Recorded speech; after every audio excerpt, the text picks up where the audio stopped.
Hey guys, what's going on? Wanted to come on for a minute while we're doing some metal detecting and stuff and talk to y'all about Idaho 4. I was reading an article on Ted Bundy and how some of his victims were not assaulted. Trigger warning, guys, times 100 million. But and allegedly, these are just my thoughts, my opinions, right? My speculations, my theories of what I think, and only what I think, not to reflect on the channel. But I know because a lot of people are comparing this Idaho 4 case against Bryan Kohberger to Ted Bundy. But, you know, some of the things that didn't make sense, right? And didn't make sense of why he chose. I mean, we pretty much think it was to do with the girls in that house. And that's what we think. You know, he was trying to contact one of them a lot. He was connected on one of their Blue Smurfies. On their Wi-Fi box, hotspot box, whatever you want to call it. There's so much, right, that, you know, puts him there. The nice loose, everything. I mean, there's a lot of things that put him there, and I think they got a whole lot more, right, that we just don't know yet. But I do feel that he crossed the state line. One had the DP, one doesn't. So I don't know if he had thought about that or if that's what one of the things that pushed the envelope, right? Like, you know, because he did push the envelope doing what he did. You know, if he's the guilty one, which, I mean, all the evidence pretty much leads to him.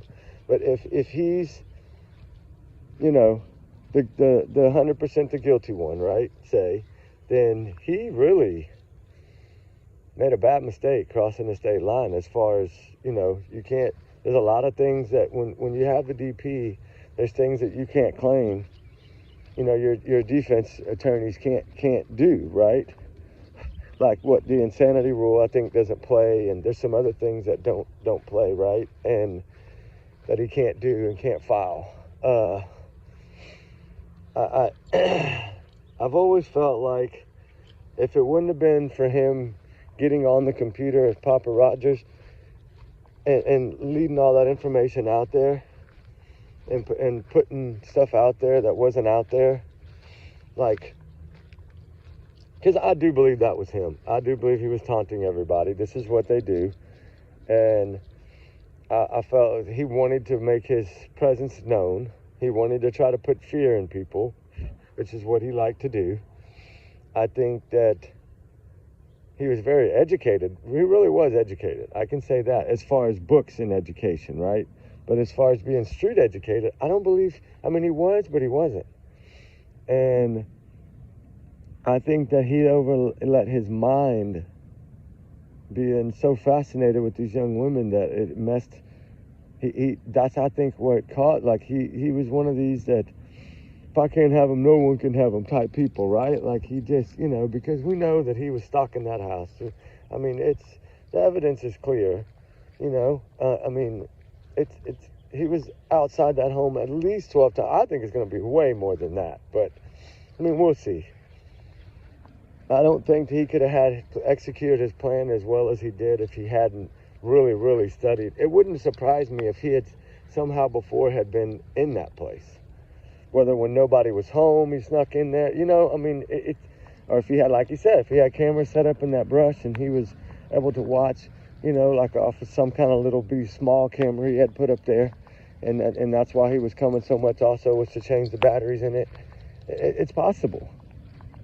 And I've always thought he had some kind of surveillance going on, and to be able to pull that off. And it is so heartbreaking. Justice needs to be, I'm talking about justice today, guys, because justice, I think it will be in this case. I think they have overwhelming evidence, and I think that's why the defense is trying to flip now, because they're realizing, oh, Lord, we can't attack this the way we thought we could. They have too much, right? Because I think they probably know the majority of what they have.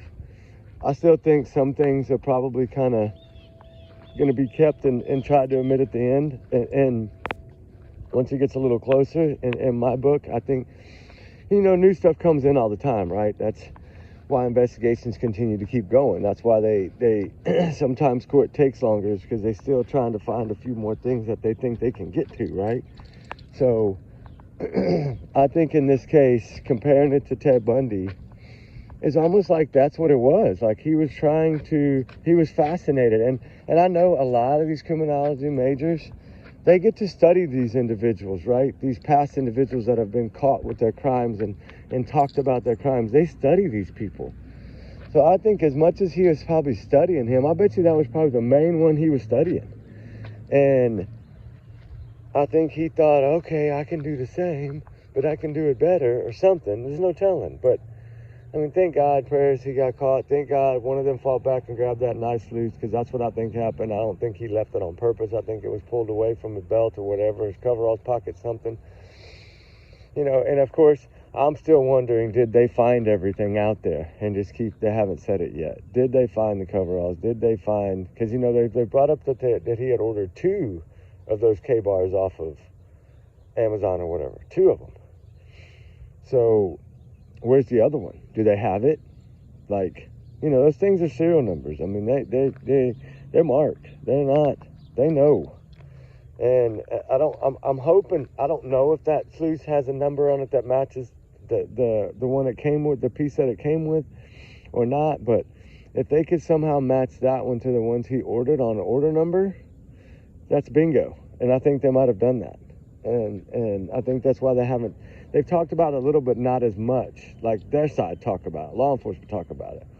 They brought it up in the beginning, I think, but it's just to clear the records up. But I don't think, they haven't really talked much about it. And I'm wondering, I was doing some research and wondering if there's a way that those numbers that are on those, like when you order it, it's got a number. If that one matches that number, you know, paid for by his card or however he paid for it, and sent to his address, that is like a big bingo, right? That's like, you're not getting out of this one bingo. But there is justice that needs to be for these 4 young, beautiful college students that life was cut way, way too short. And I did want to talk about it because, you know, it's coming up in August. We're going to be going through the trial, and I'm wanting to go. I'm trying to figure out how I can do it and juggle it, and I'm trying to find some cases in that area that need searching done. And that way when I go, I can do some stuff in that area, because that's the time of year where it's not snowing and stuff like that, and I can actually do a lot of searching. So, you know, just kind of keep checking in on the trial, but search during the day, right, type stuff. So that's my plan. I want to be, because hopefully I'll be able to go live by then, and I can film outside the courthouse and then film while we search, and, you know, keep it going that way during the trial. Probably won't be able to stay for the whole thing, because I'm sure it'll take a while, but I did want to come on for a minute and talk about it, because it is the holidays. It is going to be New Year's, and, you know, this family did another year without Christmas, without their children, and it's heartbreaking. And I wish it would have, you know, the court would have been sooner and already been done, but, you know, everything happens for a reason, and I believe that they have enough information, and I think these lawyers are trying to flip it, and we'll see what they do. We'll see. But I'll keep y'all posted on the things that I'm going to start talking about, some of these other cases, and start bringing some things up. And it's going to be a new year, guys. Whole new year, 2025. But y'all have a good one. Remember, these are just my thoughts, guys, and trigger warning. And we love y'all and appreciate y'all, and we'll talk on the next one, guys. All right? Y'all be safe, be good. Talk soon. All right. Bye.